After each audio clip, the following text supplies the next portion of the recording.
guys, welcome to this lecture series of multidisciplinary case studies. This is CS Vaibhav Chitlangia and हम आपके लिए यहाँ पे help करने वाले हैं in the subject of multidisciplinary case studies. आपके लिए एक स्पेशल वीडियो बना रहे हैं. This is a very special video for just दो स्टूडेंट्स जिन लोग ने मेरा वर्चुअल लेक्चर्स लिया है, because of course you are not here physically present with me. आप मेरे लाइव बैच में नहीं हो, तो देयर सर्टेन थिंग्स दैट आपसे मेरे को अलग से बात करना था. एंड दिस इज वाई ये इंट्रोडक्टरी लेक्चर जो बन रहा है ये आपके लिए डिफरेंट बन रहा है. ठीक है, तो चलिए हम लोग बिना थोड़ा सा भी टाइम वेस्ट किए स्टार्ट करते हैं अपने सब्जेक्ट के बारे में. सबसे पहले थोड़ा सा बात करते हैं अबाउट द सब्जेक्ट. ये सब्जेक्ट का नाम है मल्टीडिसिप्लिनरी केस स्टडीज. ठीक है, नाउ मल्टीडिसिप्लिनरी केस स्टडीज का मतलब क्या होता है ये जानते पहले. ठीक है, आप सबको पता होना चाहिए कि ये जो सब्जेक्ट है ये सब्जेक्ट पहले ओल्ड सिलेबस में था नहीं. ये सब्जेक्ट अभी नया सब्जेक्ट आया है इन द न्यू सिलेबस. ऐसा क्या इंपॉर्टेंस है जो ये सब्जेक्ट को इस नए सिलेबस में डाला गया. ठीक है, तो आप एक चीज समझिए. ठीक है, अभी जो आईसीएसआई अपने सब्जेक्ट्स को चेंज कर रही है, अमेंड कर रही है, मॉडिफाई कर रही है. आईसीएसआई चाह रही है कि आपका जो भी सिलेबस हो वो ज्यादा और ज्यादा केस स्टडी ओरिएंटेड हो. ऐसा क्यों? ऐसा इसलिए बिकॉज आप सब सीएस, आप सब कंपनी सेक्रेटरीज को प्रैक्टिकल नॉलेज बहुत अच्छा है. हम सबको प्रैक्टिकल नॉलेज काफी अच्छा है. आईसीएसआई इतना बढ़िया सिलेबस तैयार करके देती है हमें एग्जीक्यूटिव में. बट वो ये चीज नोटिस कर रही है कि प्रोफेशनल क्लियर करने के बाद भी हम लोगों को दैट इज कंपनी सेक्रेटरीज को केवल थियोरेटिकल नॉलेज ही रह जाता है, हमें प्रैक्टिकल नॉलेज रहता ही नहीं है. इस चीज को कर्ब करने के लिए हमारे इंस्टीट्यूट ने अपना पूरा सिलेबस, अपना पूरा विजन को चेंज कर दिया है टुवर्ड्स केस ओरिएंटेशन साइड. ठीक है, अब सब चीज is based on case studies. इतना ज्यादा कि आपके लिए एक नया सब्जेक्ट दिया गया by the name of multidisciplinary case studies. ठीक है, नाउ इस सब्जेक्ट में ऐसा क्या है, मल्टीडिसिप्लिनरी केस स्टडीज इज आपका मॉड्यूल 3 का subject. Paper is paper number 8. ठीक है, चलिए तो आपको पता था. आपको ये भी पता है कि it's an open book subject. तो मेरे दोस्तों, कई लोग आप लोग ये सोच के बैठे होगे भाई ओपन बुक सब्जेक्ट है, इसमें कौन सी बड़ी बात है. ओपन बुक सब्जेक्ट तो क्या है, कितने बुक्स लेके चल जाओ, वहां पे बुक देख के अपने को आंसर करना है.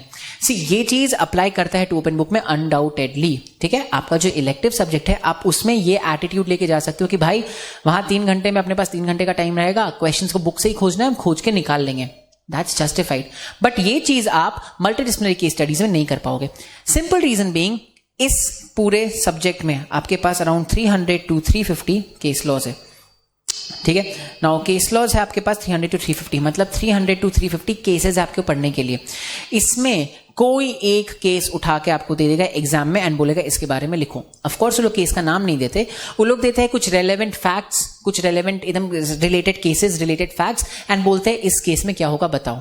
ठीक है, अब वहां पे आपके लिए वो पर्टिकुलर केस खोजना आउट ऑफ द 300 और 350 cases will be very tough. Second reason देखिए, केसेस का फैक्ट समझना, उसका जजमेंट समझना, उसमें लॉ को कैसे इंटरप्रेट किया गया, उसमें लॉ का क्या प्रिंसिपल अप्लाई किया गया, is not an easy job. ठीक है, इसमें टाइम लगता है, इसमें थोड़ा सा अंडरस्टैंडिंग चाहिए एंड थोड़ा सा कंफर्ट पे आना पड़ेगा आपको सब्जेक्ट के लिए. हाँ, आप एक बार यहाँ पे मेरे साथ, हम लोग जब साथ में डिस्कस करते हुए आगे जाएंगे एंड आप जब आगे पहुंच जाओगे after let's say 150 cases, 100 cases, आप कंफर्टेबल हो जाओगे with the subject. But then again हर सब्जेक्ट में एक नया, हर केस में कुछ नया आता है देखने को, तो हर केस को समझने के लिए थोड़ा सा अपने को मेहनत करना पड़ेगा. And that is exactly why I am here. ठीक है, सो हम यहां पे है सो दैट आपकी हेल्प कर सके, आपको पहले से प्रिपेयर कर सके, ताकि आपका ओपन बुक टेस्ट बहुत आराम से जाए. एक चीज याद रखिएगा, अगर आपने ये वीडियो लेक्चर्स लिया है, अगर आपने यहां पे कोई भी लेक्चर कर रहे हो मल्टीडिसिप्लिनरी केस स्टडीज का, प्लीज प्लीज प्लीज अपने बुक्स को इन लेक्चर्स के अलावा कभी हाथ मत लगाइएगा. आपका मल्टीडिसिप्लिनरी पार्ट कराने का रिस्पॉन्सिबिलिटी अब मेरा है, आपका पेपर लिखने का तरीका, आपका पेपर क्लियर कराने का रिस्पॉन्सिबिलिटी अब मेरा है. इसके बाद आप घर पे टुवर्ड्स द एंड ही एक बार अपना बुक खोल के देखोगे, जब आपको बस एक बार देखना होगा कि क्या आप वो सारे केसेस खोज पा रहे हो जो अपने क्वेश्चन पेपर में आते हैं. ठीक है, आपको हेल्प करने के लिए आप यहां देख सकते हो, आपके लिए मैंने एक बुक भी बनाया है. This is called multidisciplinary case studies by Vaibhav Chitlangia. इसके 2 पार्ट्स है. This is part 1. इस बुक में आपको सारे केसेस, अब अपने मॉड्यूल में जो केसेस है वो केसेस है लेट्स से 2 पेज के केसेस, 3 पेज के केसेस. आपसे हम एक्सपेक्ट भी नहीं कर रहे हैं कि आप एग्जाम वाले दिन वहां पे बैठ के 2-3 पेजेस ऑफ केसेस पढ़ो. इसीलिए आपके लिए बुक बनाया गया जिसमें सारे केसेस को मैंने एक पेज में, मैक्स टू मैक्स 1.5 पेज में, और अगर कोई बहुत बड़ा केस है तो उसको 2 पेज में कंसाइज करके, प्रिसाइज करके, छोटा सा बना के प्रेजेंट किया है. इससे आसानी क्या होगा, इससे आप जब एग्जाम में जाओगे आपको मैं इन लेक्चर्स में अपने ही बुक से पढ़ाऊंगा, आप टेंशन मत लो, इसमें सारे केसेस कवर किए गए, सारे केसेस के सारे प्रिंसिपल्स कवर किए गए हैं। तो अभी हम लोग पढ़ेंगे इसी बुक से, ठीक है। आप एग्जाम में जा रहे हो, आपको दिखा कोई ये केस लॉ, आपको समझ में आ गया, लेट्स से वो बुक का पेज नंबर 41 में है, आपने पेज नंबर 41 में खोला, वहां पे आपने देखा केस का नाम, वही केस आपको खोलना है अपने मॉड्यूल में, एंड मॉड्यूल से चीजें उठा के लिखनी है। आप अगर चाहो तो आप मेरे बुक में भी जो लिखा हुआ है वो भी वैसे का वैसे लिख सकते हो, काफी सिस्टमैटिक तरीके से मैंने लिखने का ट्राई किया है, so I think this will help you out over there, ठीक है। बस एक चीज याद रखिएगा कि मेरे बुक से अपने मॉड्यूल में रेफर करने के लिए आपको अगर इजी करना है तो अपने मॉड्यूल में सारे केसेस को नंबर्स दे दो, first case will be the first, second, third, fourth, उसको वैसे नंबर देते जाओ उसी ऑर्डर में। फर्स्ट चैप्टर के cases will case number 1 to case number 66, second chapter का केस वापस 1 से स्टार्ट होगा, ठीक है, वैसे कर लीजिएगा। चलिए अपने सब्जेक्ट के बारे में डिस्कस करते हैं। Subject is divided into a total of 8 segments, ठीक है। पहला segment is corporate laws including company law, ठीक है, ये सबसे इंपॉर्टेंट सेगमेंट है, corporate laws including company law, this has somewhere around 66 to 68 cases. Second segment is your securities law, हम लोग सारे ये लॉज पढ़ के आए हुए हैं अपने एग्जीक्यूटिव में, नहीं तो इन लॉज के बारे में कहीं ना कहीं प्रोफेशनल में पढ़ रहे हैं, हमें मल्टीडिसिप्लिनरी केस स्टडीज के तरफ से बस इसका एप्लीकेशन समझने को मिलता है, ठीक है। सिक्योरिटीज लॉ है, उसके बाद आता है हमारा फेमा एंड इकोनॉमिक लॉज, ठीक है। फेमा एंड इकोनॉमिक लॉज में आपको, फेमा के बारे में तो 2 ही केस है, बट इकोनॉमिक लॉज काफी सारे हैं, so there is arbitration conciliation act, contract act, COPRA, इन सब के बारे में आपको चैप्टर नंबर 3 में पढ़ना पड़ता है। Chapter number 4 is about insolvency laws. Insolvency laws बोले तो SARFAESI act, RDDBFI act and आपका इंसॉल्वेंसी एंड बैंक्रप्सी कोड, ठीक है। जो लोग ग्रुप 2 साथ में दे रहे हैं अभी, जो लोग मॉड्यूल 2 ग्रुप 2 साथ में दे रहे हैं, उन लोग को CRI में इसका लॉ का नॉलेज पूरा मिल चुका है। जो लोग नहीं दे रहे आप टेंशन मत लो, आपके लिए हम सारा चीज एक्सप्लेन करते रहेंगे, so nothing to worry about. Insolvency laws is chapter 4, chapter 5 is competition law. हम सब कॉम्पिटिशन लॉ में एक्सपर्ट्स है, ऐसा मेरा मानना है, हम सब कॉम्पिटिशन लॉ पढ़ के आए एग्जीक्यूटिव में काफी अच्छे से, ऐसा मेरा मानना है। इररेस्पेक्टिव आपको I will keep on helping, आपको मैं याद दिलाते रहूंगा, आपको मैं एक्सप्लेन करते रहूंगा कौन सा प्रोविजन कैसे आया है। इसके बाद there is a subject called there is a chapter called management. Management में केस लॉज नहीं है, मैनेजमेंट में केस स्टडीज है। अभी तक तो 4 ही केस स्टडीज है, बहुत छोटे छोटे प्यारे प्यारे केस स्टडीज है, तो हम लोग जल्दी से उसको देख लेंगे, कोई बहुत बड़ी बात नहीं है। चैप्टर नंबर 7 है आपका इंटरप्रिटेशन। इंटरप्रिटेशन मतलब इंटरप्रिटेशन कोई अलग से लॉ नहीं होता है, इंटरप्रिटेशन आपको रूल्स बताता है कि मान लो अगर लिखा हुआ है कि director will be liable for an act which means this is this, तो हम इंटरप्रिटेशन में समझने का कोशिश करते हैं व्हाट डज इट मीन जब वो लिखता है कि डायरेक्टर विल बी लायबल वगैरह वगैरह वगैरह, ठीक है। हमें उसने समझना है कि क्या मतलब है इस लॉ का, ये लॉ का एक्सटेंट कितना है, ये लॉ कितना दूर तक वाइड है, ये लॉ कितना ज्यादा एप्लीकेबल है। इंटरप्रिटेशन हमें वो समझने को हेल्प करता है। एक छोटा सा एग्जाम्पल इंटरप्रिटेशन का, for example arbitration and conciliation act में there is a word called place of arbitration. ना वो प्लेस ऑफ आर्बिट्रेशन मतलब क्या, वेन्यू, उसको इंटरप्रेट किया गया, it can mean the venue, it can also mean as the seat, ठीक है। ये सब चीज हम लोग डिस्कस करेंगे as and when the case comes along. समझ जाओ बस कि 7th वाला chapter is based on interpretation and जो लास्ट चैप्टर है अपना वो है बेस्ड ऑन गवर्नेंस। उसको बोलते हैं governance but it is basically labour laws. Nothing new, आप सब IIL जेल में पढ़ के आए हो, अगर IIL जेल में नहीं पढ़े होगे तो आप सब इसको यहां पे वापस अपने साथ में डिस्कस करते करते देख लेंगे, ठीक है। सबको समझा, ठीक है। चलिए, तो this is an overview of the subject multidisciplinary case studies. Now हम इन सब्जेक्ट के साथ आगे कैसे जाएंगे, हम यहां पे सबसे पहले फैक्ट्स बताएंगे, उसके बाद हम डिस्कस करते हैं in the live class, we discuss, हम लोग डिस्कस करते हैं किसको क्या लगता है, क्यों लगता है, and then finally I tell you guys कि क्या जजमेंट होल्ड किया गया था। मैं आपको केवल जजमेंट क्या होल्ड किया गया था ये नहीं बताने वाला हूं, मैं आपको साथ में ये भी बताने वाला हूं कि जजमेंट जो होल्ड किया गया वो क्यों किया गया, ऐसा क्या चीज जो जजेस को लगा कि हमें जजमेंट ऐसा ही देना चाहिए, ठीक है। So we will discuss first the facts. हम लोग पहले फैक्ट्स अच्छे से डिस्कस करेंगे, देखेंगे कौन सा रूल उन पे अप्लाई करता है। रूल एक बार पता चल जाए तो हम लोग देखेंगे उस रूल को उस केस में लगा के हमें क्या जजमेंट मिलता है, ठीक है। सो ये था आपका थोड़ा सा introduction about this subject. I hope आपको समझ में आ गया वो कैसे चलना है। कोई बहुत बड़ी बात नहीं सब्जेक्ट के बारे में, इट्स अ वेरी प्यारा सा सब्जेक्ट, धीरे से आराम से हौले हौले आराम से करेंगे अपने। चलिए तो विदाउट एनी अड्यू हम लोग स्टार्ट करते हैं with our first segment called the corporate laws which includes mostly the company laws. ठीक है, आप अगर देखोगे तो आपको जो मॉड्यूल मिला जाएगा, आपको मॉड्यूल में केस का फॉर्मेट ऐसा रहेगा जो मैं देता हूं। सो हम केस का नाम आता है सबसे पहले, ठीक है, ये रहा नंबर जो मैं आपको लिखने का के लिए बोल रहा हूं। आपको मेरे नोट्स में हर केस के पहले 1 2 3 4 लिखा रहेगा इन अ स्पेसिफिक ऑर्डर। आप अपने मॉड्यूल में भी 1 2 3 4 लिख के रख लो ताकि आपको एग्जाम में केस खोजने में इजी पड़े। ठीक है, so this is the case number, ये है केस का नाम। ये होता है फोरम। फोरम मतलब कौन से कोर्ट के पास है, सुप्रीम कोर्ट के पास है या हाई कोर्ट के पास है, एनसीएलटी के पास है, एनक्लैट के पास है, क्या है ये हमें यहां से पता चलेगा। एंड जो नीचे आइटलिक्स में लिखा होता है वो होता है किस टाइप का केस है। Is it a civil appeal, it is a criminal appeal, is it a company appeal, is it a petition, is it a writ petition, is an insolvency petition, is it a company is it a competition का complain, वो सब हमें यहां पे देखने को मिलता है। एक बार हम ये समझ जाते हैं उसके बाद हम फैक्ट्स पढ़ते हैं जो आपको यहां दिख रहा होगा फैक्ट्स में। फिर हम देखते हैं किसके फेवर में डिसाइड किया गया था, फिर हम देखते हैं क्या लीगल प्रिंसिपल्स होल्ड किए गए थे या क्या ऑब्जर्वेशंस ऐसा था जो कोर्ट ने किया। एंड लास्ट में हम देखते हैं फाइनल कंक्लूजन, कोर्ट ने फाइनली क्या बोला। ठीक है, चलिए यहां तक आपको समझ में आ गया। चलिए तो फिर अपने बिना किसी देरी के शुरू करते हैं with our first case of this year called as Kanodia knits private limited versus ROC of Delhi and Haryana. अब हम लोग केस डिस्कस करेंगे कनोडिया निट्स प्राइवेट लिमिटेड। अच्छा, एक बार आप एक और चीज देख लो, ये जो चीज है यहां पे हम लोग वर्सेस लिखते हैं, राइट।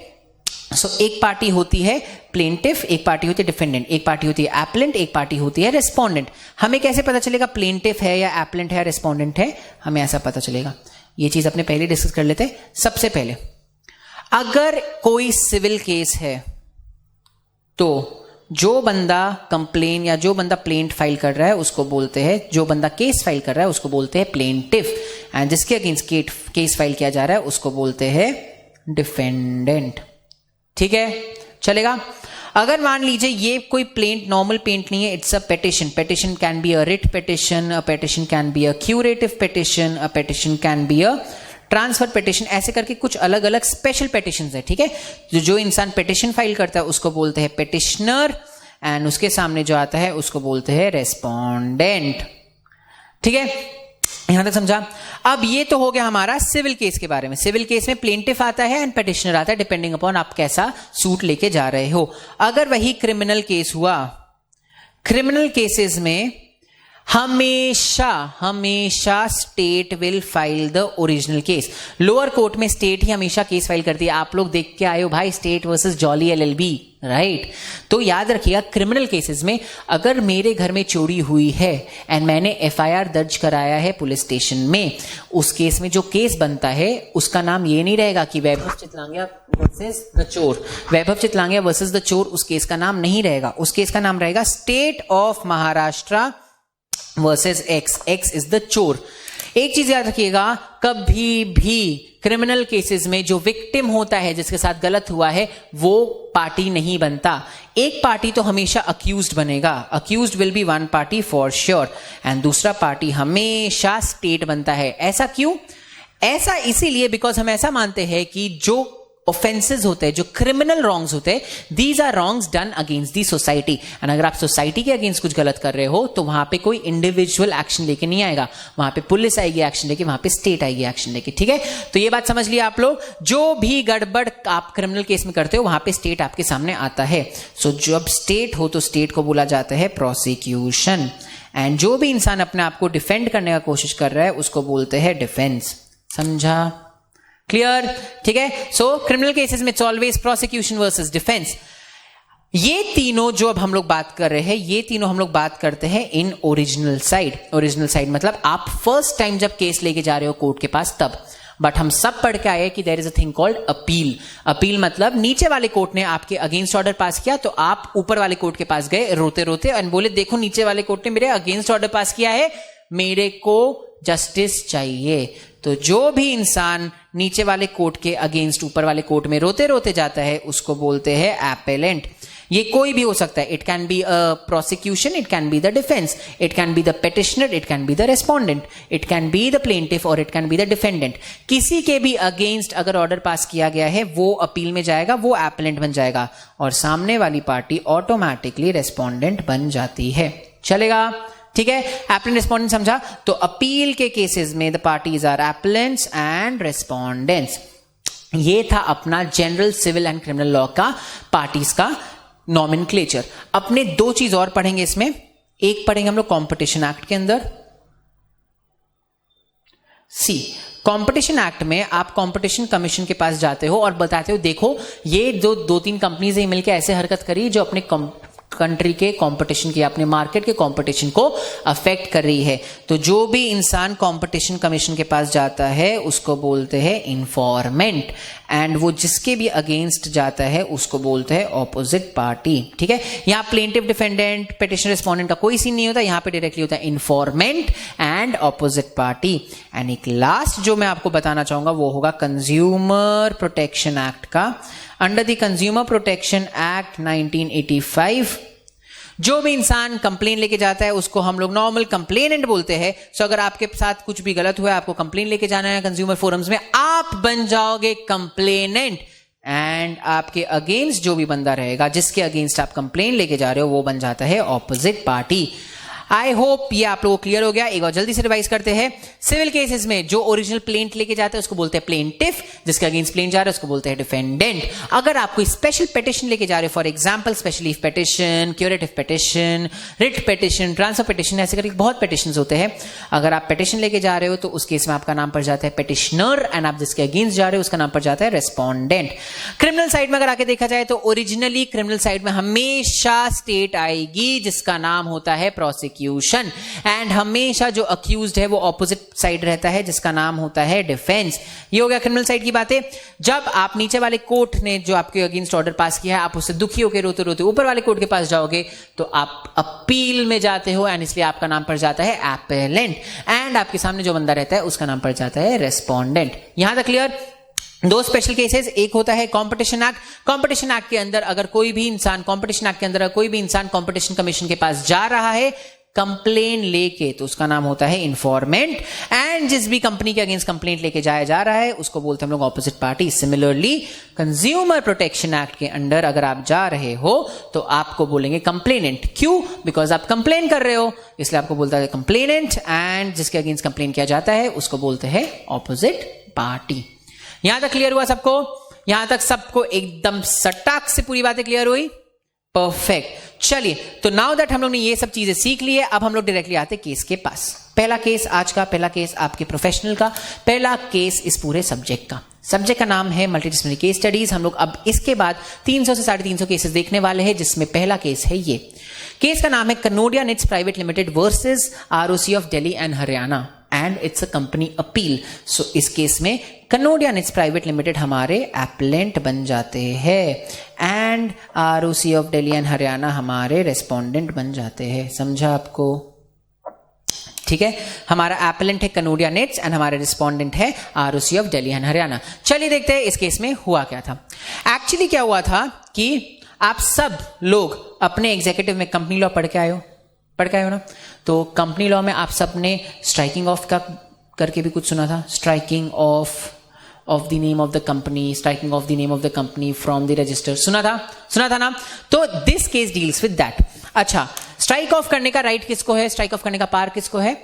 स्ट्राइक ऑफ करने का राइट एंड पावर है आरओसी के पास। ठीक है, तो अपना कंपनीज एक्ट ऐसे बोलता है कि अगर मान लीजिए कभी भी कोई भी आरओसी ऐसा हो जिसे लगता है कि कोई कंपनी जो अब पिछले 3-4 सालों में 2-3 सालों में 3-4 सालों में अपना फाइनेंशियल स्टेटमेंट्स, अपने बैलेंस शीट्स वगैरह रजिस्टर नहीं किए, फाइल नहीं किए आरओसी के साथ, एंड उसने डोमिनेंट स्टेटस भी नहीं लिया है। So there are 2 requirements for striking off. आपने फाइनेंशियल डॉक्यूमेंट सबमिट नहीं किए हैं, एंड साथ ही साथ आपने डोरमेंट स्टेटस भी नहीं लिया है। ठीक, तो अगर आपने ये दोनों चीज नहीं किया है तो आरओसी आपको नोटिस भेजती है कि देखो भाई आपने फाइनेंशियल डॉक्यूमेंट्स सबमिट नहीं किए इतने दिन तक और आपने डोमेन स्टेटस भी नहीं लिया, हम आपका नाम स्ट्राइक ऑफ करने वाले हैं। अगर आपके पास कोई एविडेंस है, कुछ ऐसा डॉक्यूमेंट्स है जो आपके इनोसेंस को प्रूव करता है, then show as to why we should not strike off your name. इस नोटिस के बाद आप अपना रिप्लाई देते हो। अगर आरओसी को आपका रिप्लाई ठीक लगा तो ठीक, नहीं तो आपका नाम हो जाता है स्ट्राइक ऑफ। ये है अपना procedure under the companies act, right. तो हम लोग देखते हैं इस केस में क्या हुआ। इस केस में क्या हुआ, कनोडिया निट्स प्राइवेट लिमिटेड, ये जो कंपनी है इसने पिछले कई सालों से अपने बैलेंस शीट्स, अपने पीएनएल अकाउंट, अपने फाइनेंशियल स्टेटमेंट्स बेसिकली आरओसी के साथ डिपॉजिट नहीं किए थे, आरओसी के साथ फाइल नहीं किए थे। आरओसी ने एक दिन इनको बताया कि हम आपका नाम स्ट्राइक ऑफ कर देंगे, ठीक है। आरओसी ने इनको बोला कि हम आपका नाम स्ट्राइक ऑफ कर देंगे। तो इन्होंने बोला भाई आप ऐसे ही मेरा नाम स्ट्राइक ऑफ नहीं कर सकते, आपको पहले प्रॉपर नोटिस देना पड़ेगा। तो आरओसी बहुत स्मार्ट था, आरओसी ने इनको नोटिस भेज दिया। नोटिस भेजा, कहां नोटिस भेजा, नोटिस तो एक पर्सनल नोटिस भेजा इनको, ठीक है, एंड दूसरा नोटिस जो भेजा वो ऑफिशियल गजेट में भी निकाल दिया, ठीक है।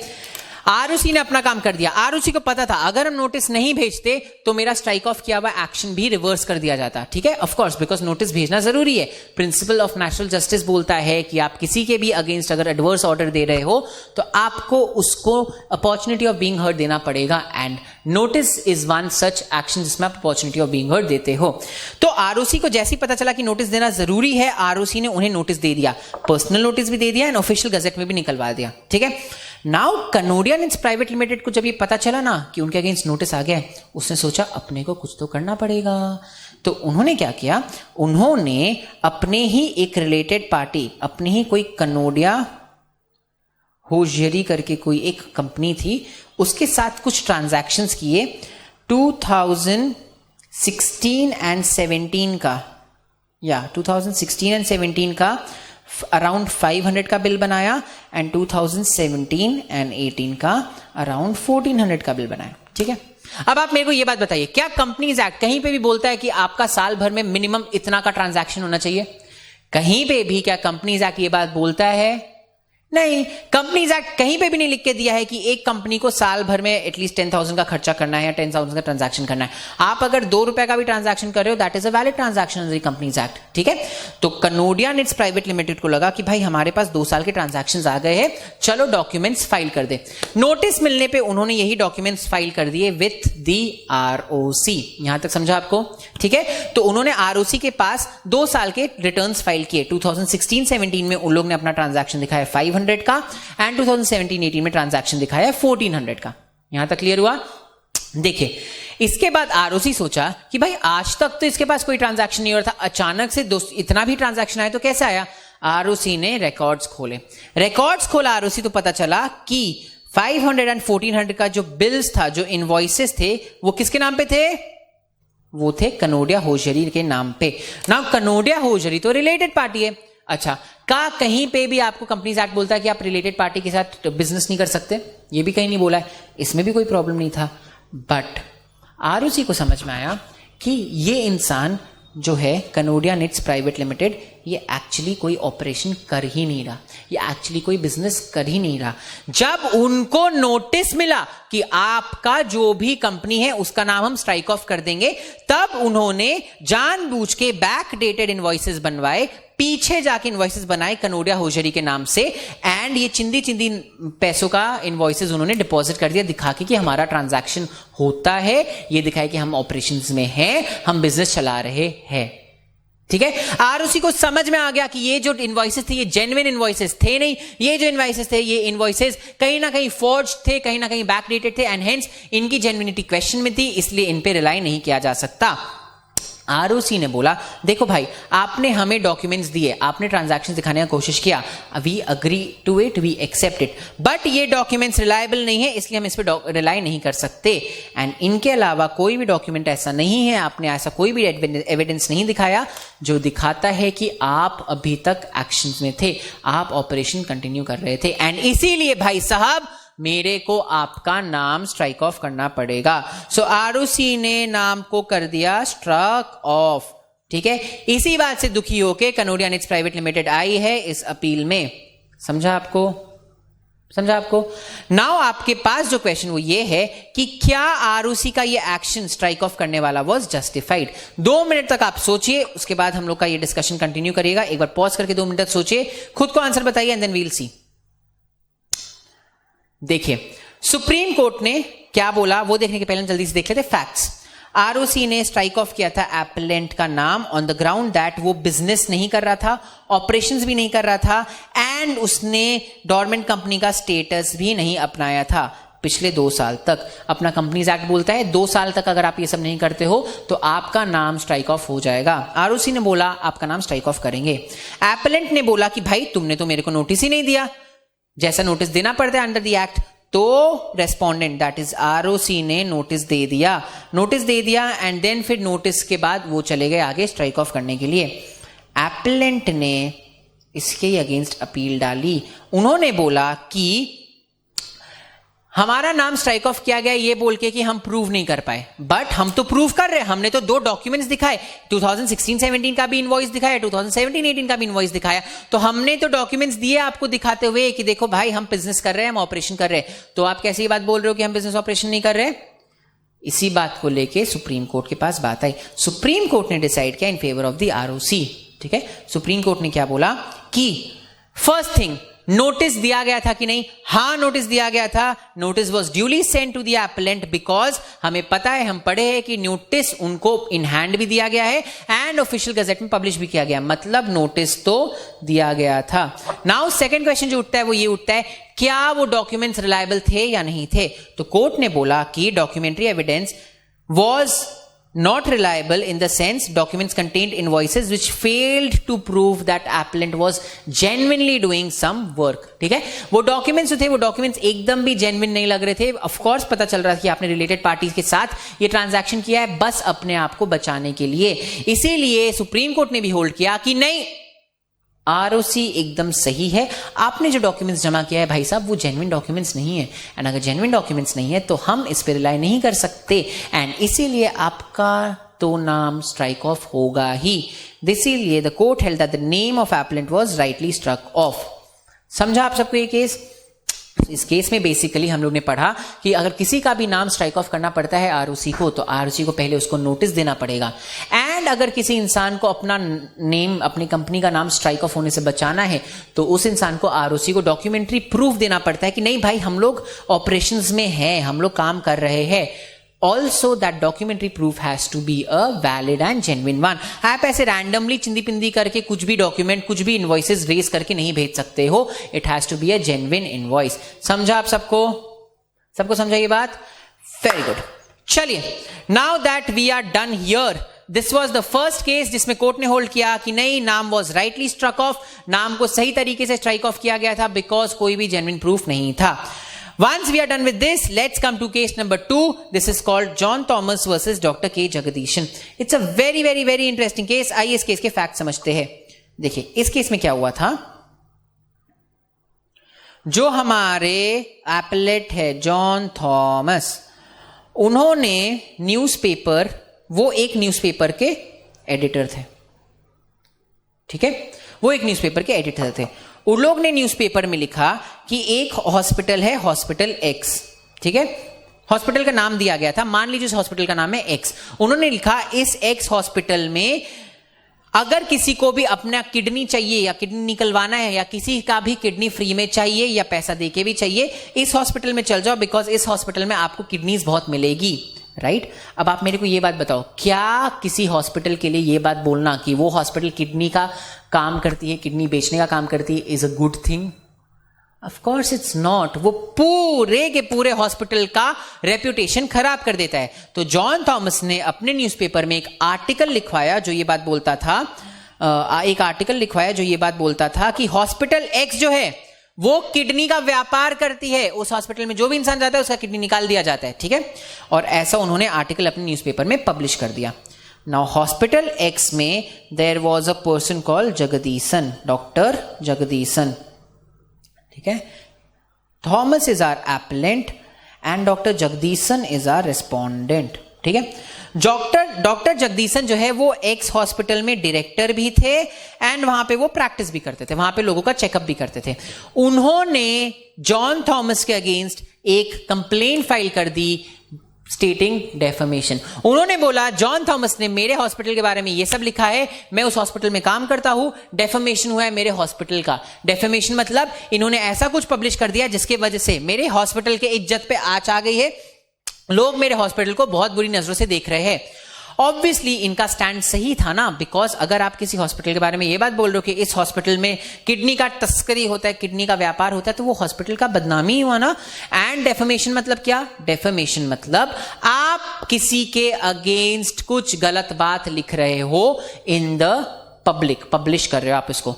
तो डॉक्टर जगदीशन ने बोला इन्होंने मेरे हॉस्पिटल के अगेंस्ट ऐसा ऐसा आर्टिकल छाप दिया, मेरे हॉस्पिटल का बहुत बदनामी हुआ है, मेरे हॉस्पिटल का रेपुटेशन एकदम खराब हो गया है, इनको डेफेमेशन के लिए अंदर डालो। ठीक है, ये सूट फाइल किया गया। ठीक है। जॉन थॉमस बोला भाई साहब आप पहले इधर आइए। भाई साहब आप इस बात को समझिए कि अगर किसी भी इंसान को डेफेमेशन का सूट लाना होता है तो वो सूट वही इंसान ला सकता है जिसका आर्टिकल में नाम लिखा गया हो। समझिए बात को। जॉन थॉमस का यह कहना है कि आप मेरे अगेंस्ट डेफेमेशन का केस तभी कर सकते हो जब वो आर्टिकल जो मैंने पब्लिश की है उसमें आपका नाम लिखा हुआ हो। फिर जॉन थॉमस ने उन्हें अपना आर्टिकल निकाल के दिखाया। उन्होंने दिखाया और बोला बताइए आपका नाम कहां लिखा हुआ है। जगदीशन जी वाज लाइक नहीं मेरा नाम तो नहीं लिखा। जॉन थॉमस बोले एग्जैक्टली माय पॉइंट, आपका नाम तो कहीं लिखा हुआ नहीं है, यहां पे जिसका नाम लिखा गया है वो है हॉस्पिटल। तो अगर मेरे अगेंस्ट किसी को केस लाना होगा तो वो हॉस्पिटल को लाना होगा, आपको कोई लोकस स्टैंडाई है ही नहीं केस लाने के लिए। लोकस स्टैंडाई, लोकस स्टैंडाई क्या होता है? लोकस स्टैंडाई होता है आपका right to appear in the court. आपको एक राइट मिलता है कोर्ट में अपीयर करने का जिसको बोलते हैं लोकस स्टैंडाई। एक चीज याद रखिएगा, बिना किसी राइट के कोई भी इंसान किसी भी के भी अगेंस्ट केस लेके नहीं जा सकता। हर इंसान के पास एक लोकस स्टैंडाई होना चाहिए किसी भी इंसान के अगेंस्ट केस लाने के लिए। तो यहां पे जॉन थॉमस ने बोला जगदीशन साहब हम समझ रहे हैं आप हॉस्पिटल में काम करते हो, बट आपके अगेंस्ट मैंने आर्टिकल नहीं लिखा था, मैंने आर्टिकल लिखा था हॉस्पिटल के अगेंस्ट। हॉस्पिटल एंड आपका एंटिटी डिफरेंट है, आपका सेपरेट एंटिटी है, तो हॉस्पिटल को अपने आप से मेरे अगेंस्ट आना चाहिए, आप पर्सनल कैपेसिटी में मेरे अगेंस्ट नहीं आ सकते हो। ठीक है। इस बात पे जगदीशन जी बोले मेरे को पता है, मैं भी पढ़ा लिखा हूं, मेरे को पता है आर्टिकल मेरे अगेंस्ट नहीं था, आर्टिकल में हॉस्पिटल का नाम लिखा हुआ था, बट भाई साहब मैं उस हॉस्पिटल में काम करता हूं, मैं उस हॉस्पिटल का डायरेक्टर हूं, मैं उस हॉस्पिटल में बहुत ऊंचे पोस्ट में काम करता हूं। आप अगर उस हॉस्पिटल के बारे में यह बात बोल रहे हो कि वहां पे किडनी बिकता है, तो लोग यही सोच रहे ना कि मेरे नजरों के सामने किडनी बिकता है या मैं किडनी का व्यापार कर रहा हूं। हॉस्पिटल के पास हाथ पैर थोड़ी है कि वो इंसान का किडनी निकालते रहेगा, किडनी तो डॉक्टर्स ही निकालेंगे ना। तो आपने नाम लिखा है हॉस्पिटल का, बट बेइज्जती मेरी भी हो रही है, बदनामी मेरी भी हो रही है। आपने डायरेक्ट डेफेमेशन किया है हॉस्पिटल का, बट इनडायरेक्टली मेरा भी रेप्यूटेशन खराब हो रहा है। समझिए, डॉक्टर का कहना यह था कि आपने हॉस्पिटल का नाम लिखा है, बट डेफेमेशन मेरा भी हो रहा है इनडायरेक्टली, क्योंकि लोगों को पता है उस हॉस्पिटल में मैं काम करता हूं। समझिए, एक एग्जाम्पल देता हूं। अगर मान लो आप आगे जाके बोलते हो कहीं पे भी बाहर कि यस एकेडमी में मल्टीडिसिप्लिनरी केस स्टडीज अच्छा नहीं पढ़ाया जाता, तो क्या लोग ये नहीं समझेंगे कि यस एकेडमी में मल्टीडिसिप्लिनरी जो इंसान पढ़ाता है वो अच्छा नहीं पढ़ाता? इनडायरेक्टली डेफेमेशन तो मेरा भी हो रहा होगा, बिकॉज यस एकेडमी में मल्टीडिसिप्लिनरी कौन पढ़ाता है? वैभव चितलांग्या। तो आपने अपने स्टेटमेंट में वैभव चितलांग्या यूज कहीं नहीं किया, बट आपने इनडायरेक्टली किसका रेप्यूटेशन खराब किया? आपने इनडायरेक्टली मेरा रेप्यूटेशन खराब किया, राइट? वैसे ही इस केस में जगदीशन का यही स्टैंड था। उनका बोलना था आई अग्री कि आपने मेरा नाम कहीं पे भी नहीं यूज किया, बट सर सबको पता है कि उस हॉस्पिटल में हाई पोस्ट में मैं काम करता हूं, तो लोग अब मेरे पे भी तो शक कर रहे हैं कि मैं ही किडनी बेचता हूंगा, तो मेरा भी रेप्यूटेशन खराब हुआ है। समझा आपको? सबको समझा? इस बात को लेके दोनों जन पहुंच गए अपने कोर्ट ऑफ लॉ में। आप सोचो किसके फेवर में डिसीजन किया होगा? जॉन थॉमस का बात भी एकदम सही है कि भाई सेपरेट लीगल एंटिटी होता है, हमने डेफेमेशन किया हॉस्पिटल के नाम पे, हॉस्पिटल के नाम पे सूट आना चाहिए, आप पर्सनल कैपेसिटी में फाइल नहीं कर सकते सूट। वहीं पे जगदीशन का बात भी सही है कि भाई डायरेक्टली नहीं बट इनडायरेक्टली मेरी भी तो बदनामी हुई है, तो मेरा भी तो रेपुटेशन खराब हुआ है, तो मेरा भी तो डेफेमेशन हुआ है। तो फिर उस केस में किसके तरफ जाएगा डिसीजन? चलिए देखते हैं कोर्ट ने क्या होल्ड किया। पहले फैक्ट्स देख ले। Respondent was the director of a renowned hospital in Chennai. एक चेन्नई में हॉस्पिटल था जिसके वो डायरेक्टर थे। एक कैरिकेचर दैट इज एक कार्टून पब्लिश किया गया इन न्यूज़पेपर जो दिखा रहा था कि हॉस्पिटल ह्यूमन किडनीज को ट्रैफिक करता है, मतलब ह्यूमंस के किडनी का तस्करी करता है। ठीक है। जो रेस्पोंडेंट है, रेस्पोंडेंट कौन है? डॉक्टर जगदीशन। उन्होंने फाइल किया suit of defamation against the publisher of the newspaper that is John Thomas. ठीक है, पब्लिशर एपेलेंट जॉन थॉमस, इनका कहना था कि जो लिबेल मतलब जो डेफेमेशन हुआ है वो is not done against the respondent personally but against the hospital and hence respondent has no locus standi. उनका यही बोलना था कि भाई हमने डॉक्टर का नाम तो कहीं नहीं लिया, डॉक्टर को तो कहीं लाके खड़ा नहीं किया, तो डॉक्टर साहब क्यों आ रहे हैं, आना है तो हॉस्पिटल आए। ठीक है, ट्रायल कोर्ट ने, नीचे वाले कोर्ट ने एक्सेप्ट कर लिया इस बात को एंड बोला हाँ सही बात है, हॉस्पिटल को आना चाहिए, यहां पे डॉक्टर नहीं आ सकता। जब हाई कोर्ट में ये अपील गया तो हाई कोर्ट ने डॉक्टर का बात माना। हाई कोर्ट ने बोला नहीं डॉक्टर एकदम सही बोल रहे, इनडायरेक्टली डॉक्टर का भी बदनामी हुआ है, एकदम सही बात है, इसीलिए हमारा केस पहुंच गया है अब सुप्रीम कोर्ट में। समझ आ रहा है आपको, सुप्रीम कोर्ट में केस पहुंच गया। फोरम किसके फेवर में डिसाइड हुआ, सुप्रीम कोर्ट ने डिसाइड किया डॉक्टर के फेवर में। ठीक है, मतलब सुप्रीम कोर्ट ने भी माना कि इनडायरेक्टली डेफेमेशन हुआ है डॉक्टर का। आइए देखते हैं सुप्रीम कोर्ट ने क्या बोला। सुप्रीम कोर्ट ने बोला कि डेफेमेशन का कौन इंसान फाइल कर सकता है सूट, ये सेक्शन 499 ऑफ आईपीसी में दिया गया है। उसमें बोला गया है कि a complaint can be filed by some person aggrieved by the offence. क्या section 499 of Indian penal code जो कि डेफेमेशन का बात करता है, कहीं पे भी ये चीज लिखा है कि जिसका नाम आर्टिकल में आए वही जाएगा? नहीं ना, नहीं ना, वहां पे क्या लिखा हुआ है, some person aggrieved by the offence, which means कोई भी ऐसा इंसान जो उस पर्टिकुलर एक्ट से दुखी है, अग्रीव्ड है, वो पिटिशन फाइल कर सकता है, वो कंप्लेन फाइल कर सकता है, वो सूट लेके आ सकता है। तो देयरफॉर कोर्ट ने होल्ड किया कि the section in self indicates that complain need not necessarily be filed by the person himself, जिसका नाम आर्टिकल में आया है। कोई भी ऐसा इंसान जिसको उसका इफेक्ट पड़ा है, जो उससे दुखी है, वो फाइल कर सकता है। इस पर्टिकुलर केस में नाम हॉस्पिटल का था, लेकिन वो डॉक्टर भी तो दुखी था ना, तो वो डॉक्टर के पास लोकस स्टैंडी था। राइट, सो यहां पे बोला गया कि the respondent had the locus to make the complaint and the decision was given in the favor of the doctor। एक चीज याद रखिएगा गाइस, यहां पे हम लोग अभी ये नहीं देखे कि डेफेमेशन हुआ है कि नहीं, यहां पे इस पर्टिकुलर केस का क्वेश्चन यही था, इतना सा ही था कि क्या डॉक्टर कंप्लेन लेके जा सकता है, और हम लोग ने पाया कि हाँ डॉक्टर लेके कंप्लेन लेके जा सकता है। अब डेफेमेशन हुआ है कि नहीं वो अब डिसाइड होगा। ठीक है, बट अपने को उससे मतलब नहीं है, अपने को बस इतना जानना है कि अगर कभी ऐसा होता है कि आप किसी हॉस्पिटल के बारे में या किसी एकेडमी के बारे में बोल रहे हो, तो उस हॉस्पिटल में काम करने वाला डॉक्टर या उस एकेडमी में पढ़ाने वाला टीचर आपके अगेंस्ट डेफेमेशन का सूट लेके जा सकता है। समझा? बहुत ही सिंपल सा, बहुत ही प्यारा सा, बहुत ही इंटरेस्टिंग सा केस था ये। एंड आते हैं अब अपने इसके बाद into directly the case which is called case number 13। ठीक है, केस नंबर 3, सॉरी। ठीक है, आते हैं अब अपने केस नंबर 3 में, देखते हैं केस नंबर 3 क्या चीज से डील करता है। ठीक है, केस नंबर 3 एक अपील है जो कि सुप्रीम कोर्ट में फाइल किया गया। ठीक है, तो इसमें एक एपेलेंट है Jaipur metals and electricals employees organisation. अगर लास्ट में एम्प्लॉइज ऑर्गेनाइजेशन लिखा हुआ है, इसका मतलब जो एपेलेंट है वो उस कंपनी का कौन है, वो उस कंपनी का ट्रेड यूनियन है। ठीक है, तो एपेलेंट जो है वो हमारे कंपनी का ट्रेड यूनियन है, एंड जो रेस्पोंडेंट है वो है हमारा Jaipur metals and electrical limited, that is the company. So the case is basically between the trade union and the company. ठीक है, चलिए देखते हैं यहां पे क्या हो रहा था। तो हुआ क्या था, ये जो कंपनी, आप एक बार फैक्ट्स को सुन लो फिर अपने पढ़ेंगे क्या लिखा हुआ था। ये जो कंपनी है, इस कंपनी के अगेंस्ट एक वाइंडिंग अप ऑर्डर पास हो चुका था बाय द हाई कोर्ट। ठीक है, वाइंडिंग अप ऑर्डर पास भी नहीं हुआ था actually, winding up order, winding up का पिटिशन अभी हाई कोर्ट के सामने पेंडिंग था। सो पेंडिंग था एक petition before the high court, और वो पिटिशन क्या था, वाइंडिंग अप का पिटिशन। ठीक है, यहां तक समझा? सो ये जो अपनी कंपनी है उसके अगेंस्ट एक वाइंडिंग अप का पिटिशन पेंडिंग था बिफोर द हाई कोर्ट। इससे पहले कि वो वाइंडिंग अप पिटिशन पे डिसाइड कर लिया जाता, इंसॉल्वेंसी एंड बैंक्रप्सी कोड के अंदर, इंसॉल्वेंसी एंड बैंक्रप्सी कोड के अंदर कुछ लोगों ने एक एप्लीकेशन डाल दिया एनसीएलटी के पास कि हमें इंसॉल्वेंसी एंड बैंक्रप्सी कोड के अंदर जो प्रोसेस दिया गया है वो फॉलो करना है।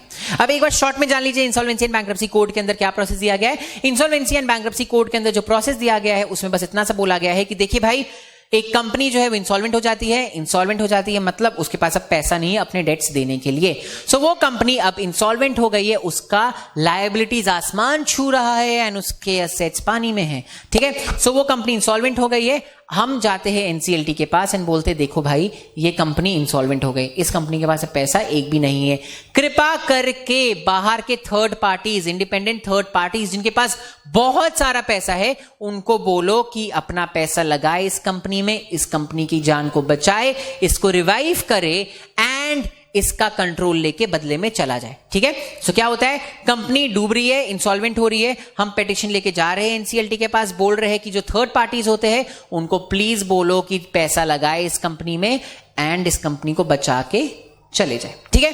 क्लियर यहां तक, ठीक है।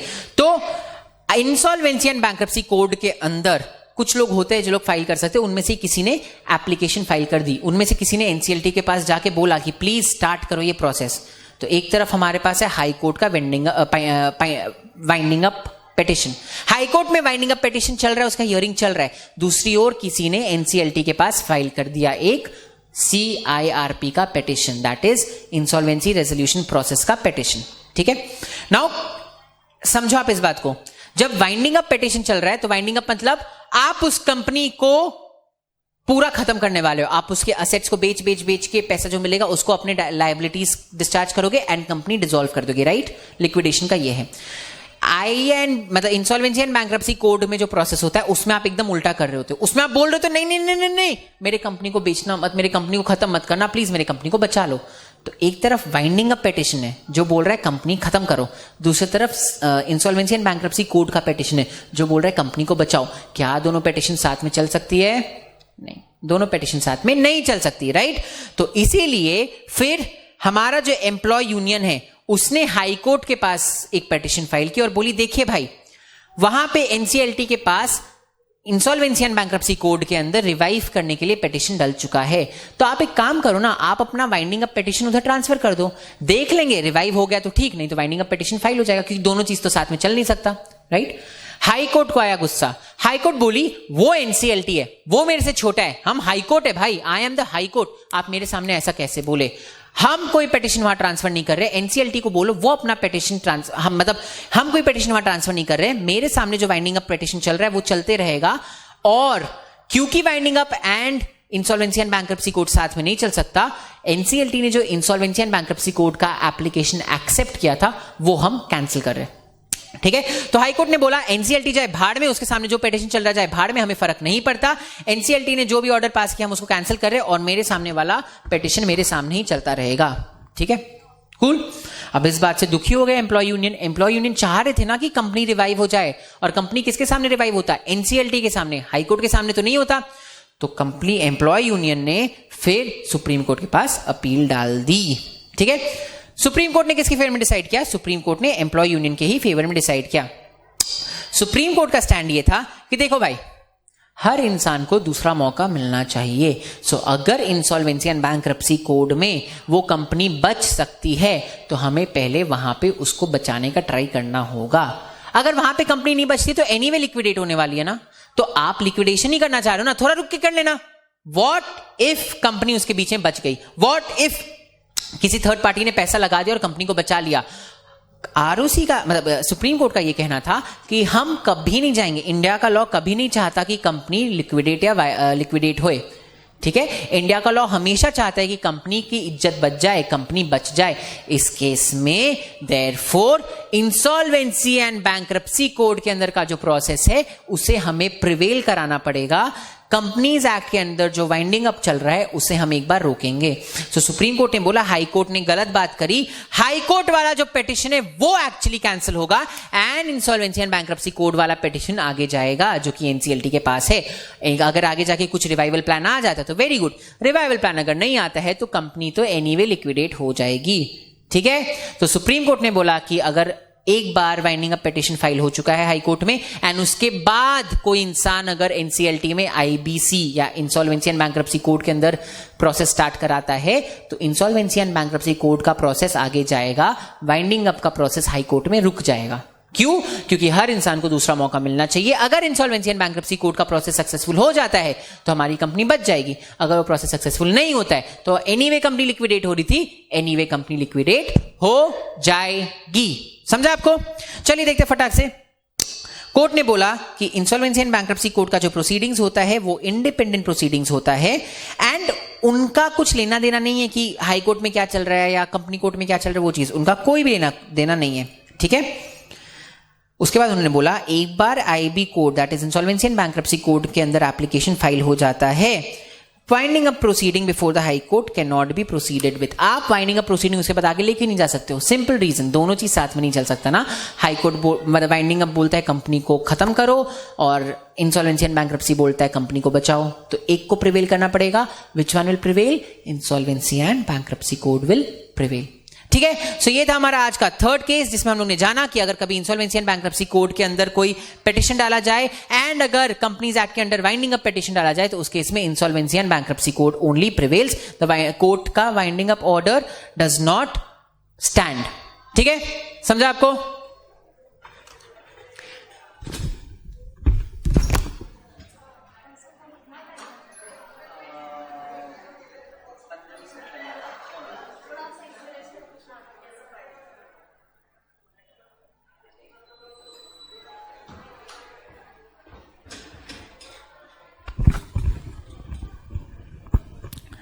तो इसी के साथ हमारा तीसरा केस होता है खत्म। अपने अब स्टार्ट करेंगे चौथा केस। ठीक है, चलिए गाइस अपने अपना नेक्स्ट केस देखें। Next case is case number 4 जिसका नाम है bank street securities private limited and others versus regional director northern region. ठीक है, तो इसका नाम है बैंक स्ट्रीट सिक्योरिटीज लिमिटेड करके एक कंपनी थी। इट्स अ कंपनी अपील जो कि एनक्लैट में गया है। मतलब एनसीएलटी ने कुछ डिसाइड किया होगा जिससे बैंक स्ट्रीट खुश नहीं थी, इसलिए वो अपील लेके गई है एनक्लैट में। एप्लेंट कौन? एप्लेंट है अपना बैंक स्ट्रीट एंड रिस्पोंडेंट है अपना रीजनल डायरेक्टर।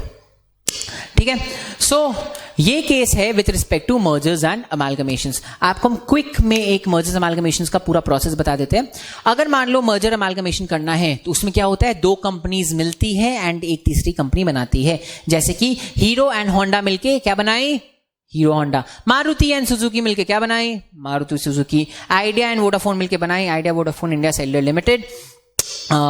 वैसे बट क्या ऐसा हो सकता है कि दो कंपनीज मिले और तीसरी कंपनी कोई नई कंपनी ना बने, पुरानी ही कंपनी बने? सो देखिए, मर्जर्स एंड अमालगमेशंस दो तरह का होता है।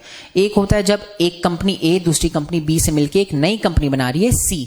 ठीक है, यह है Hero plus Honda is equal to Hero Honda, Maruti plus Suzuki is equal to Maruti Suzuki, ये वो वाला होता है।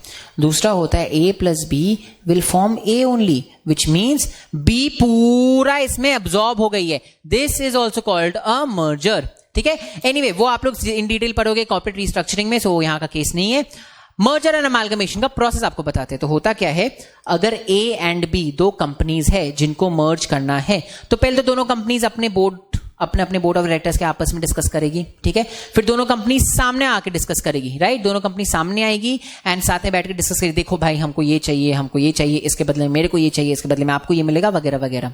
राइट, जब दोनों कंपनी के बोर्ड ऑफ डायरेक्टर्स आमने सामने आके डिस्कस कर लेते हैं तो फिर वो जो लेके आते हैं उसको बोलते हैं scheme of amalgamation, which means जब दोनों कंपनी ए एंड बी मिलके सी बनाएगी या ए एंड बी मिलके ए बनाएगी तो उस पॉइंट में उन लोग क्या स्कीम फॉलो करेंगे, किसको कितना शेयर्स मिलेगा, किसको कितना शेयर्स देना पड़ेगा, किसको कितना असेट्स मिलेगा, कितने असेट्स देने पड़ेंगे, किसको कितने लायबिलिटीज मिलेंगे, कितना पैसा मिलेगा, all that is covered under the scheme of amalgamation. ठीक है, सो दोनों बोर्ड ऑफ डायरेक्टर्स आपस में बैठे, बहुत सारी मीटिंग्स हुई एंड दोनों लेके आ गए एक बोर्ड स्कीम ऑफ अमालगमेशन। ठीक है, बट क्या कंपनी बोर्ड ऑफ डायरेक्टर्स या बोर्ड ऑफ डायरेक्टर्स के पापाओं की है? नहीं ना, कंपनी तो शेयर होल्डर्स की है।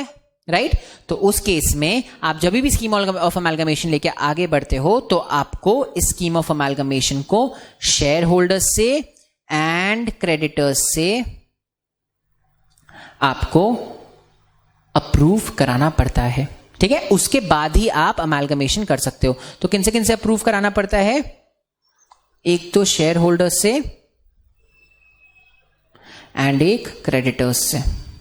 ठीक है, इस समय जो प्रोसेस है वो आपको कंपनीज एक्ट बताता है. सो कंपनीज एक्ट बोलता है कि अगर तो कोई दो कंपनी है जो लोग स्कीम ऑफ अमालगमेशन आपस में डिसाइड कर ली है तो उनको मीटिंग कराना पड़ेगा अपने शेयर होल्डर्स का और अपने क्रेडिटर्स का प्लान अप्रूव कराने के लिए.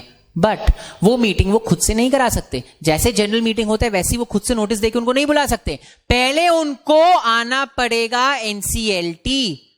कंपनीज एक्ट 2013 में एनसीएलटी, कंपनीज एक्ट 1956 के अंडर है तो हाई कोर्ट. तो पहले उनको आना पड़ेगा एनसीएलटी के पास, पहले उनको आना पड़ेगा कोर्ट के पास, एंड कोर्ट को बोलना पड़ेगा भाई जी हम चाह रहे हैं अमालगमेशन कराना, प्लीज हमें परमिशन दो कि हम मीटिंग बुला ले. ठीक है, पहले आप कोर्ट के पास जाओगे एंड कोर्ट को बोलोगे प्लीज हमें परमिशन दो कि हम मीटिंग बुला ले. उसके बाद कोर्ट आपको परमिशन देती है, कोर्ट आपको बताती है कहां मीटिंग बुलाना है, कितना बजे बुलाना है, किसको बुलाना है, कितना नोटिस देना है, वगैरह वगैरह सब कोर्ट बताती है. यहां पे नॉर्मल कंपनीज एक्ट के प्रोविजंस नहीं लगते, यहां पे कोर्ट बताएगी सब चीज. कोर्ट बताएगी मीटिंग, फिर आप मीटिंग कराते हो. ठीक है, मीटिंग कराने के बाद शेयर होल्डर्स का मीटिंग कराया, उनसे अप्रूव कराया, क्रेडिटर्स का मीटिंग कराया, उनसे अप्रूव कराया. सब लोगों से अप्रूव कराने के बाद आप वापस जाते हो कोर्ट के पास एंड बोलते हो देखो भाई आपने जैसे मीटिंग कराने बोला था मैंने मीटिंग करा लिया है, अब प्लीज मेरे स्कीम को अप्रूव कर दो. समझा? ठीक है, सो आप कोर्ट के पास कितना बार जा रहे हो? टोटल 2 बार. फर्स्ट टाइम जा रहे हो to get approval for the meeting. तो जब फर्स्ट टाइम जाते हो तो उसको हम बोलते हैं फर्स्ट मोशन पेटिशन. ठीक है, एंड उसके बाद आप मीटिंग कराते हो एंड जब सेकेंड टाइम जा रहे होते हो तो उसको बोलते हैं सेकेंड, एक सेकेंड सॉरी, हाँ, फर्स्ट मोशन पिटिशन कराते हो, फिर मीटिंग कराते हो एंड जब सेकेंड टाइम जा रहे होते हो तो उसको बोलते हैं सेकेंड मोशन पिटिशन. समझा ये चीज? सेकेंड मोशन पिटिशन में आप एनसीएलटी का अप्रूवल लेने जाते हो. एनसीएलटी को बोलते हो भाई साहब अब आप अप्रूव कर दो, मेरे क्रेडिटर्स ने कर दिया, मेरे शेयर होल्डर्स ने कर दिया, आप भी कर दो, आप ही माई बाप हो हमारे. Right? So first motion petition, second motion petition. Now इस केस में क्या हुआ था, इस पर्टिकुलर केस में बैंक स्ट्रीट ने फर्स्ट मोशन पिटिशन फाइल की थी हाई कोर्ट के पास. ठीक है, एंड हाई कोर्ट ने उन्हें बोल दिया था कि ठीक है फर्स्ट मोशन पिटिशन हम अलाउ करते हैं, एक काम करो मीटिंग कराने का जरूरत नहीं है. सो कंपनीज एक्ट आपको ये भी, हाई कोर्ट को ये पावर देता है कि अंडर स्पेशल सर्कमस्टांसेस अगर कंपनी प्रूव कर देती है कि 90% of share holders and creditors ने बोला है कि मीटिंग नहीं कराना है तो वो बोल सकती है कि मीटिंग मत कराओ. ठीक है, सो उस केस में, इनके केस में 90% लोगों ने बोल दिया था कि हमें नहीं आना मीटिंग में, यार करा लो आप लोगों को जो ठीक लगता है. सो कंपनी ने हाई कोर्ट को बोली देखो हम आ तो गए फर्स्ट मोशन पिटिशन लेके, लेकिन मीटिंग कराने का जरूरत नहीं है बिकॉज हमारे शेयर होल्डर्स बोल रहे हैं मीटिंग मत कराओ. हाई कोर्ट ने बोला हाँ ठीक है कोई बात नहीं मीटिंग मत कराओ. ठीक है, लेकिन आपको फिर भी और कुछ लोगों से अप्रूवल चाहिए होता है. तो देखिए यहां पे जब आप फर्स्ट मोशन पिटिशन फाइल करने के बाद जब मीटिंग कराते हो ना, यहां पे आप साथ में सारे रेगुलेटरी अथॉरिटीज बोले तो कौन कौन, ROC, RD, CCI, income tax department, इन सबको भी अपना स्कीम भेजते हो और इनसे भी इनका ऑब्जेक्शंस मांगते हो. इनसे भी पूछते हो भाई तुम लोग को कोई प्रॉब्लम है तो तुम लोग बता दो. तो यहां पे कोर्ट ने बोला चलो तुम अपने शेयर होल्डर्स का मीटिंग मत कराओ, उसको हम डिस्पेंस कर देंगे, बट तुम्हें इन लोगों को तो नोटिस भेजना पड़ेगा ना, सारे रेगुलेटरी अथॉरिटी को. तो एक काम करो उनको नोटिस भेजो और उनका जब नो ऑब्जेक्शन सर्टिफिकेट आ जाता है तब आ जाना तुम सेकेंड मोशन पिटिशन लेके. ठीक है, कंपनी बहुत खुश, कंपनी एकदम खुश, चलो बढ़िया फर्स्ट मोशन पिटिशन करना नहीं पड़ेगा, डायरेक्टली उनको हम भेज देते हैं. अब इनको क्या पता कि, ठीक है, अब इन्होंने नोटिस भेज दिए आरओसी को, रीजनल डायरेक्टर को एंड ऑफिशियल लिक्विडेटर वगैरह वगैरह को. ठीक है, अब इनको क्या पता कि सेकेंड मोशन पिटिशन डिसाइड होने के पहले एनसीएलटी आ जाएगी. तो क्या हुआ, फर्स्ट मोशन पिटिशन हाईकोर्ट के पास गया, हाईकोर्ट ने बोला जाओ तुम रेगुलेटरी अथॉरिटीज को नोटिस दो, उनका और नो ऑब्जेक्शन सर्टिफिकेट लेके आओ. हम यहां गए, नो ऑब्जेक्शन सर्टिफिकेट कलेक्ट कर ही रहे थे, उतने देर में एनसीएलटी एनफोर्स हो गया. एनसीएलटी एनफोर्स हो गया तो हाईकोर्ट वाला सारा पास कहां चला गया, एनसीएलटी के पास. तो अब मेरे को सेकेंड मोशन पिटिशन लेके जाना पड़ा एनसीएलटी के पास. तो हम सेकेंड मोशन पिटिशन लेके गए एनसीएलटी के पास. तो एनसीएलटी ने बोला एक सेकेंड भाई, आपके शेयर होल्डर्स ने अप्रूव कर दिया, गुड, आपके क्रेडिटर्स ने अप्रूव कर दिया, वेरी गुड, लेकिन एक ऐसा रेगुलेटरी अथॉरिटी है जिसको आपसे प्रॉब्लम है, एंड वो रेगुलेटरी अथॉरिटी है अपना रीजनल डायरेक्टर। एनसीएलटी ने बोला कि रीजनल डायरेक्टर ने अपने रिपोर्ट में लिखा है कि आपने कुछ लॉ के प्रोविजंस को वायलेट किया है, कुछ लॉ के प्रोविजंस को आपने फॉलो नहीं किया है, एंड ऐसे केसेस में हम आपकी स्कीम को अप्रूव नहीं कर सकते।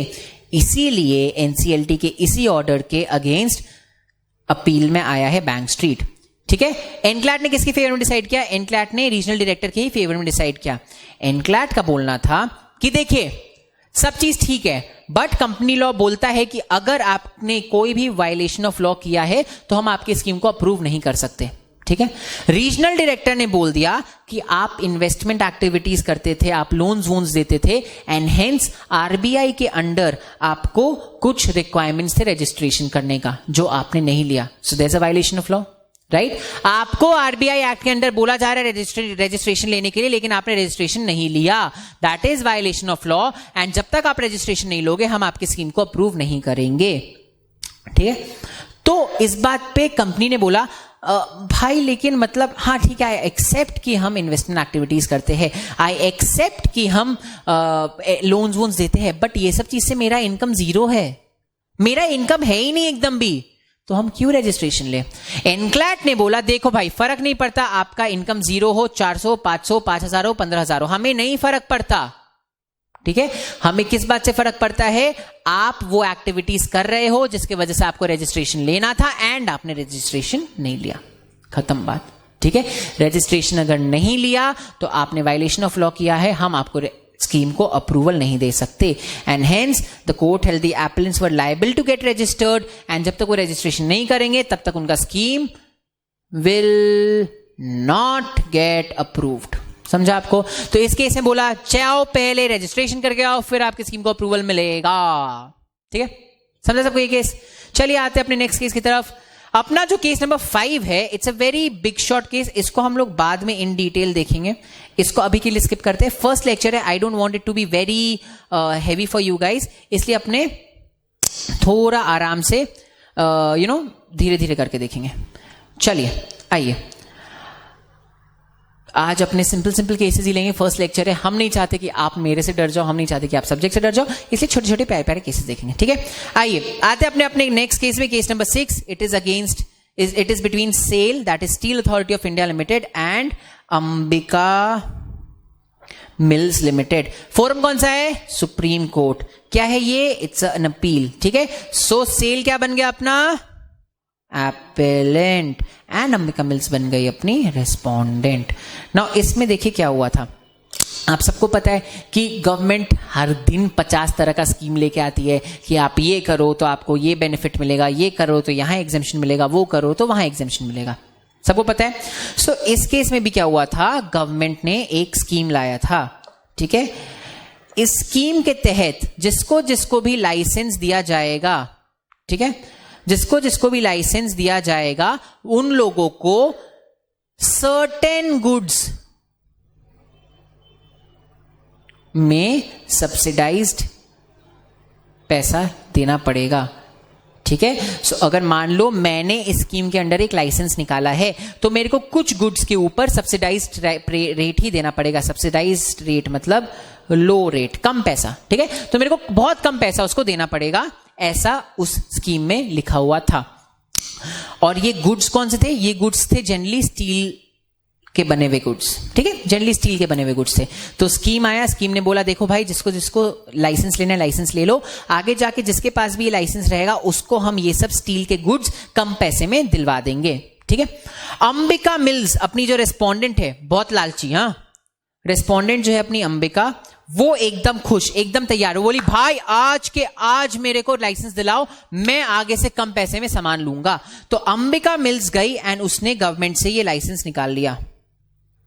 ठीक है, उसने लाइसेंस निकाल लिया, अंबिका मिल्स को लाइसेंस मिल भी गया, अंबिका मिल्स एकदम खुश, ये लाइसेंस मिला। ठीक है, अंबिका मिल्स उसके बाद पहुंची लाइसेंस लेके सेल के पास, स्टील अथॉरिटी ऑफ इंडिया के पास, एंड उनसे बोला मुझे एक्स वाई एंड जेड ये तीनों गुड्स दो सब्सिडाइज्ड रेट में, बिकॉज मेरे पास क्या है, मेरे पास लाइसेंस है।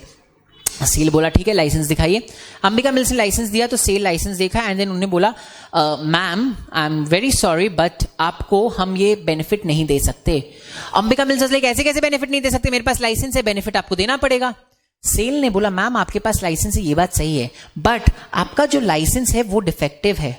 डिफेक्टिव इन द सेंस आपके लाइसेंस में कुछ जैसे मान लो ये लाइसेंस है तो यहां पे कुछ लिखना है, यहां कुछ लिखना है, यहां पे जो लिखना था वो लिखा हुआ ही नहीं है, यहां का जो लिखा हुआ है वो ब्लैंक है।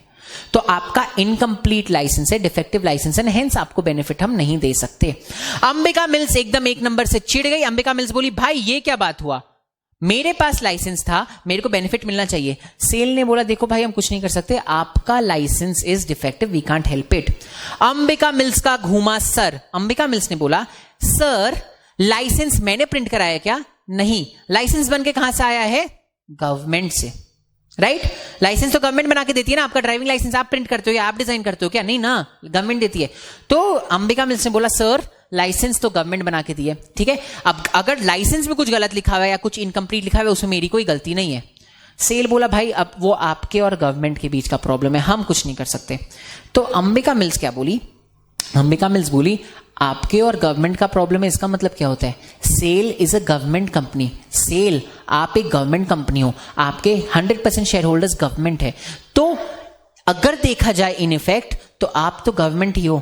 तो अंबिका मिल्स का बोलना था बिकॉज सेल के 100% शेयर होल्डर्स गवर्नमेंट है, इसलिए SAIL is a government department and एक गवर्नमेंट डिपार्टमेंट दूसरे डिपार्टमेंट के एक्ट्स के लिए लायबल होता है। इसीलिए आप मेरे को यह नहीं बोल सकते कि गवर्नमेंट ने इनकम्प्लीट लाइसेंस दिया है, बिकॉज आप एक गवर्नमेंट डिपार्टमेंट हो, लाइसेंस भी गवर्नमेंट डिपार्टमेंट ने दिया है, मतलब गलती आप ही से हुई है, तो आप ये डिफेंस नहीं ले सकते, ठीक है। सेल एकदम चौंक गया। सेल बोला भाई आप क्या बात कर रहे हो, there is a thing called separate legal entity. अगर मेरे 100% शेयर होल्डर्स भी गवर्नमेंट लोग हैं, फिर भी हम गवर्नमेंट डिपार्टमेंट थोड़े बन जाएंगे, हम तो कंपनी रहेंगे ना। Separate legal entity, I will be a separate company only, I will never be a government department. दोनों का डिस्प्यूट पहुंच गया सुप्रीम कोर्ट। आप खुद सोचो क्या बोला जाएगा। ऑफ कोर्स यही बात बोला जाएगा कि SAIL is not a government department. क्यों भाई? Principle of separate legal entity. अगर 100% शेयर होल्डर्स भी गवर्नमेंट है तो क्या वो कंपनी गवर्नमेंट डिपार्टमेंट बन जाएगी?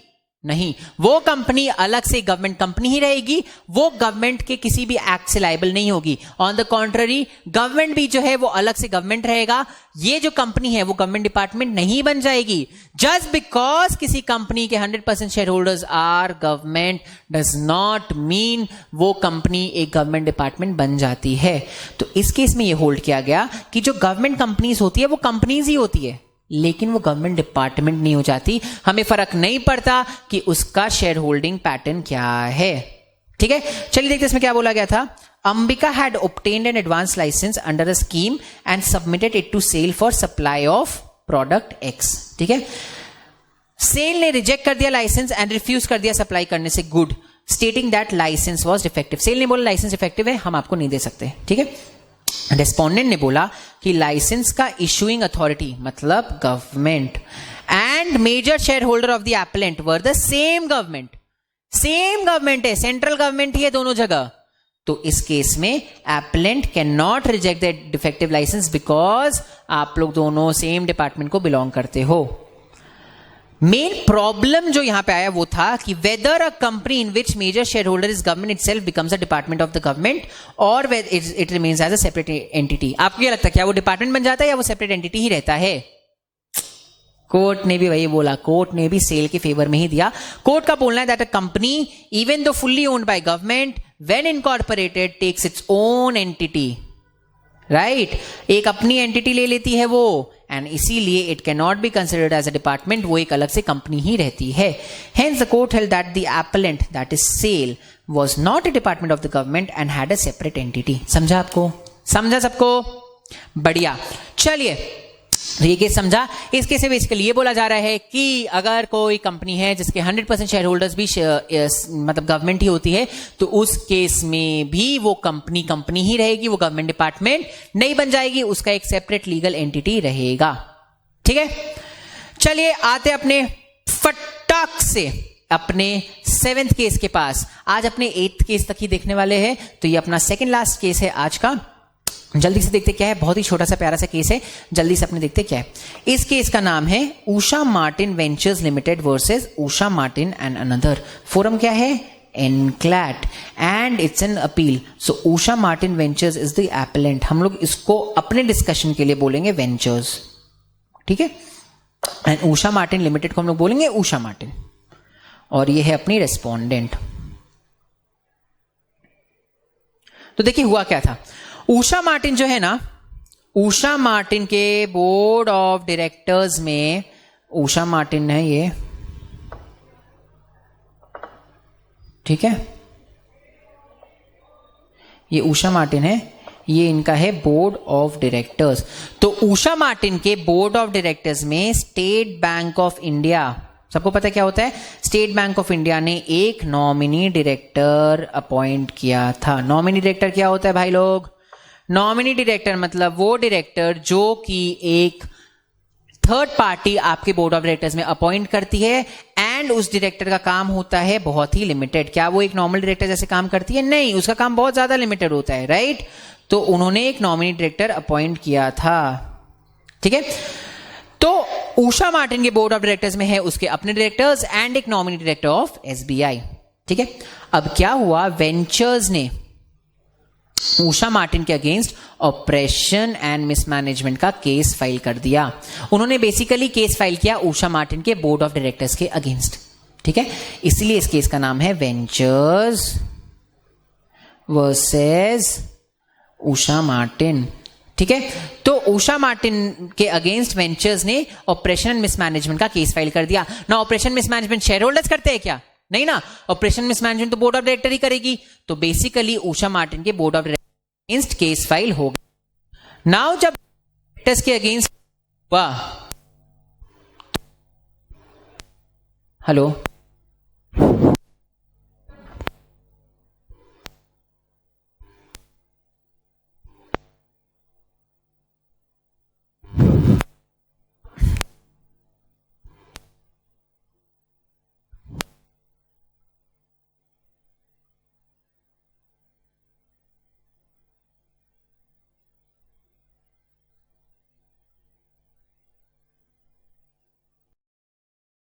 नाउ जब उषा मार्टिन के अगेंस्ट ये केस फाइल हुआ तो हम लोग ने पाया कि SBI एकदम घबरा गई.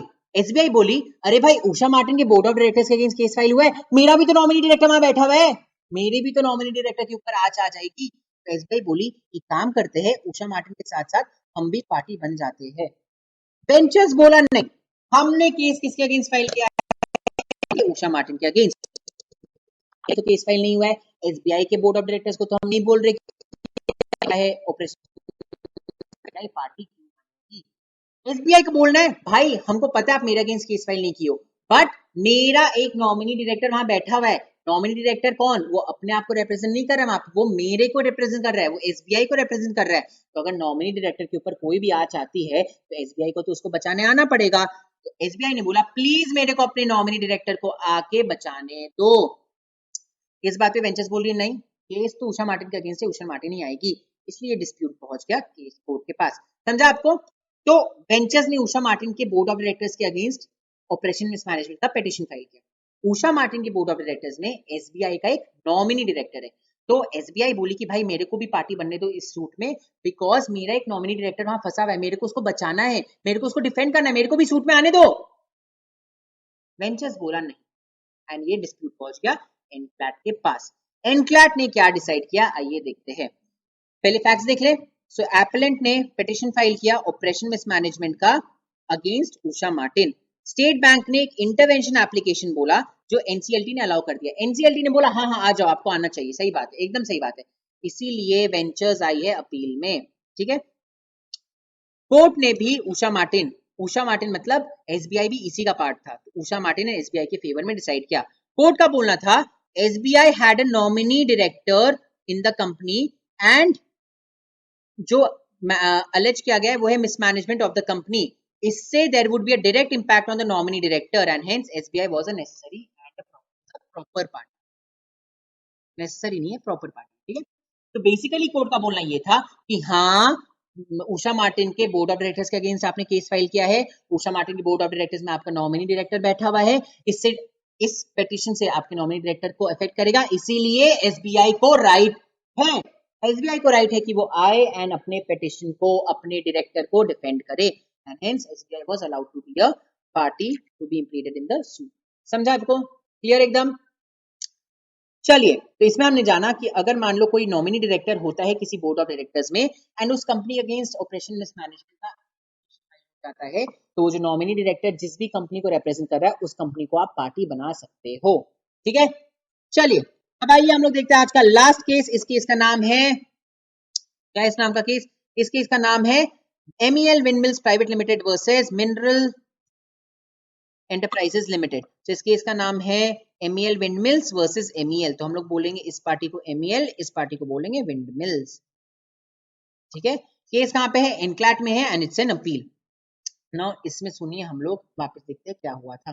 देखिए, this case is not an amalgamation का case but it's a merger, demerger का केस। नाउ डीमर्जर क्या होता है? डीमर्जर मतलब मेरी एक कंपनी है X, मेरी कंपनी डील करती है सिटी जनरेट एयरप्लेन चलाने में एंड देखिए कि भाई ये तीन सेम सेगमेंट में आ रहे हैं, इनका सेम है बट ये इलेक्ट्रिसिटी एकदम ही अलग चल रहा है। तो हमने डिसाइड किया हम एक काम करेंगे, इलेक्ट्रिसिटी वाले सेगमेंट को अपने से अलग कर देंगे एंड इलेक्ट्रिसिटी वाला सेगमेंट को ऑल डीमर्जर। जब आप अपनी ही कंपनी का एक डिपार्टमेंट अलग से बना के अलग कर देते हो बोलते हैं डी। तो यहाँ पे इस केस में क्या हुआ था? MEL जो है, MEL के पास 4 डिपार्टमेंट्स थे। एक था माइनिंग डिपार्टमेंट, एक था X डिपार्टमेंट, एक था Y डिपार्टमेंट एंड एक था विंडमिल डिपार्टमेंट। सोचा कि हमें अपने विंड अलग करके फेंक देना, डिपार्टमेंट की अलग मेरे से एकदम नहीं हो पा रहा सब साथ साथ, तो हम लोग विंडमिल को अलग कर देंगे। उन्होंने अकॉर्डिंगली स्कीम ऑफ डीमर्जर बनाया, पूरे बोर्ड ऑफ डायरेक्टर्स बैठ के एंड फर्स्ट मोशन पिटीशन लेके गए। देखिए प्रोसेस एकदम सेम होता है डीमर्जर एंड अमालगमेशन का, एकदम सेम। ठीक है, तो वैसे ये लोग फर्स्ट मोशन पिटीशन लेके गए। जब फर्स्ट मोशन पिटीशन गया तो उस केस में NCLT ने इन्हें अलाउ ही नहीं किया। NCLT बोला नहीं, आप अपने शेयर होल्डर्स का मीटिंग नहीं बुला सकते। तो यहाँ पे MEL घबरा गई, MEL भी घबरा गई, विंडमिल भी घबरा गई। वो लोग बोले क्यों नहीं बुला सकते, बताओ तो हमें, हमने क्या गलत कर दिया ऐसा? तो NCLT ने बोला कि हमें पता चला है कि आपके माइनिंग डिपार्टमेंट में there are certain,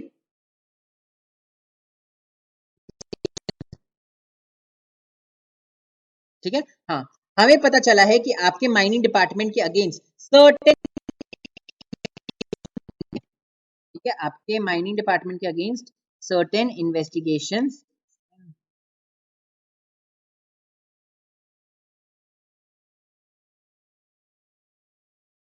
certain investigations pending है। ठीक है, और अगर आपके डिपार्टमेंट के, आपकी कंपनी के अगेंस्ट पेंडिंग है इन्वेस्टिगेशंस, तो हम आप, अगर मान लो इन्वेस्टिगेशंस आपके अगेंस्ट आ जाए, रिपोर्ट आपके अगेंस्ट आ जाए, तो उससे विंडमिल वालों को शायद फर्क पड़ सकता है कुछ, या हो सकता है विंडमिल अलग करने का इस इन्वेस्टिगेशन में कुछ अलग फर्क पड़ सकता है। सो बेसिकली जब तक इन्वेस्टिगेशन का रिपोर्ट नहीं आता तब तक हम आपको डीमर्ज करने नहीं दे सकते, क्योंकि अगर मान लो इन्वेस्टिगेशन का रिपोर्ट आपके अगेंस्ट आए तो हो सकता है ये डीमर्जर पे उसका असर पड़ेगा। पहले आप जाइए इन्वेस्टिगेशन कंप्लीट करिए, उसके बाद ही हम अलाउ करेंगे। इस बात से विंडमिल वालों को बहुत दुख हुआ, इस बात से MEL को भी बहुत दुख हुआ एंड लोग सूट लेके आ गए एनक्लैट के पास, अपील लेके आए एनक्लैट के पास। एनक्लैट को उन्होंने बोला देखिए भाई जी, जो इन्वेस्टिगेशन पेंडिंग है वो विंडमिल डिपार्टमेंट के पास तो पेंडिंग नहीं है, राइट, डिपार्टमेंट का, एंड इस डिपार्टमेंट का अंदर घुस के है, डिपार्टमेंट से रिलेटेड है, उसका कोई भी कॉन्सिक्वेंस किसी भी हालत में विंडमिल डिपार्टमेंट पास नहीं आएगा। हो सकता है लेट्स से माइनिंग का लाइसेंस को लेके कुछ हो, या हो सकता है माइनिंग किस साइट में किया जाए उसका इन्वेस्टिगेशन हो, उससे विंडमिल मालिकों को क्या फर्क पड़ता। तो MEL ने बोला हम मान रहे कि मेरे एक डिपार्टमेंट के अगेंस्ट इन्वेस्टिगेशन पेंडिंग है, बट वो जो इन्वेस्टिगेशन है उसका कोई कॉन्सिक्वेंस मेरे विंडमिल डिपार्टमेंट पे नहीं आने वाला, तो आप विंडमिल वाले को तो अप्रूव कर दो। ठीक है, NCLT बोली नहीं, इन्वेस्टिगेशन पेंडिंग हम कुछ नहीं कर सकते। तो आइए देखते हैं कोर्ट ने क्या बोला। इस केस में कोर्ट ने बोला, इन्होंने MEL विंडमिल्स के वहां पे डिसाइड किया, उन्होंने बोला कि the issues which are pending cannot be construed as an impediment in sanctioning the scheme of demerger because the scheme was not with regard to the business of mining, which would continue with the demerged company and pending investigation would continue unhindered. मतलब उनका बोलना था कि हमने demerger किसके लिए बोला है, विंडमिल का, इन्वेस्टिगेशन किसका पेंडिंग है, माइनिंग का, दोनों में संबंध ही नहीं है कुछ। मेरा आप विंडमिल को डीमर्ज कर दो, उससे इन्वेस्टिगेशन को कुछ लेना देना नहीं है, इन्वेस्टिगेशन माइनिंग का अपना चलता रहेगा। उसके अलावा कोर्ट ने एक और बात बोला, कोर्ट ने बोला कि भाई अभी तुम्हारे पास फर्स्ट मोशन पिटिशन आया था, फर्स्ट मोशन पिटिशन में एनसीएलटी को राइट नहीं होता है to look into the matter, NCLT will look into the matter in the second motion petition, right. अभी आपके पास फर्स्ट मोशन पिटिशन आया था, आपको बस इतना देखना था कि कैसे अपने को मीटिंग कराना है। एक बार मीटिंग में कोई चीज पास होके आ जाए, फिर आप सेकंड मोशन पिटिशन में देख सकते हो कि क्या उसको अप्रूवल देना है या नहीं। फर्स्ट मोशन पिटिशन में केवल आप मीटिंग कराते हो। आप फर्स्ट मोशन पिटिशन में कैसे घुस गए मेरिट्स ऑफ द केस में? आप नहीं घुस सकते थे। तो एनक्लैट ने बोला कि पहली बात तो आप फर्स्ट मोशन पिटिशन में ये ऑर्डर पास ही नहीं कर सकते हो, आप मेरिट्स में घुस ही नहीं सकते हो, आपको ये चीज सेकंड मोशन पिटिशन में करना था, फर्स्ट मोशन पिटिशन में आपको डायरेक्टली अलाउ करना पड़ता है फॉर द मीटिंग। और आप मीटिंग के हिसाब का लोग चीज देखते हो, मतलब आप वो सब चेक करते हो which is related to the meeting and then आप उसको अलाउ कर देते हो। स्कीम का मेरिट्स आप देखते हो इन the second motion petition. And secondly, मान लो अगर आपको देखने का राइट भी था तो भी इस पर्टिकुलर केस में आप मना नहीं कर सकते, बिकॉज जो इन्वेस्टिगेशन पेंडिंग है वो पेंडिंग है माइनिंग सेक्टर का, डीमर्जर हो रहा है विंडमिल सेक्टर का, दोनों में कोई रिश्ता नाता नहीं है, तो ऐसी बेमतलब का आप रोक नहीं सकते। एंड हेंस कोर्ट ने मैटर को वापस भेज दिया एनसीएलटी के पास फॉर फ्रेश एग्रीगेशन। ठीक है, तो यहाँ पे समझ आया।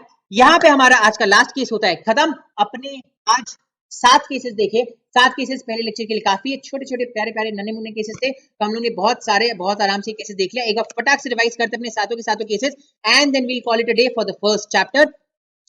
पहला केस था अपना कनोडिया नेक्स्ट प्राइवेट लिमिटेड का केस, जिसमें उनका नाम स्ट्राइक ऑफ कर दिया गया था। उनको जब नोटिस भेजा गया तो उनसे पूछा गया भाई आपका नाम स्ट्राइक ऑफ कर रहे हैं हम लोग, तो उन्होंने बोला नहीं मेरे पास फाइनेंशियल डॉक्यूमेंट्स है। उन्होंने 2 फाइनेंशियल रिसीट्स दिए, 2016-17 का था 500 रुपीज का, 2017-18 का था 1400 रुपीज का। जब ध्यान से देखा गया तो देखा कि ये जो इनवॉइसेस जनरेट हुए हैं वो उसी के रिलेटेड पार्टी से हुए हैं। तो कोर्ट ने बोला, आरओसी ने बोला, सबने ये बात बोला कि भाई आपने ये रिसीट्स बैकडेटेड बनवाए, ये रिसीट्स जेन्युइन नहीं है, हम इन रिसीट्स पे रिलाई नहीं करेंगे। एंड अगर हम इन रिसीट्स पे रिलाई नहीं करेंगे तो आप मेरे को किसी भी हालत में दिखा नहीं सकते हो कि आपका ऑपरेशन चालू था। अगर आपका ऑपरेशन चालू नहीं था तो आप फिर आपका नाम स्ट्राइक ऑफ होना बनता है, एंड इसीलिए यहाँ पे कंपनी का नाम स्ट्राइक ऑफ कर दिया गया था। केस था जॉन थॉमस वर्सेस के जगदीशन का। यहाँ पे जॉन थॉमस ने न्यूज़पेपर में एक आर्टिकल निकाला था स्टेटिंग कि एक हॉस्पिटल है जो हॉस्पिटल किडनी बेचने का काम करती है।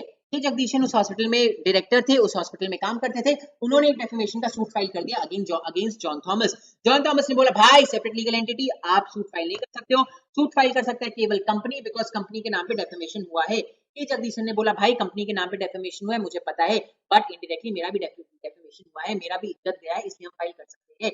कोर्ट ने होल्ड किया कि हाँ जगदीशन जी का भी इज्जत गया है, हाँ जगदीशन जी का भी रेपुटेशन खराब हुआ है, उनका भी डेफेमेशन हुआ है, इनडायरेक्टली हुआ है लेकिन हुआ है, इसलिए जगदीशन जी आ सकते हैं।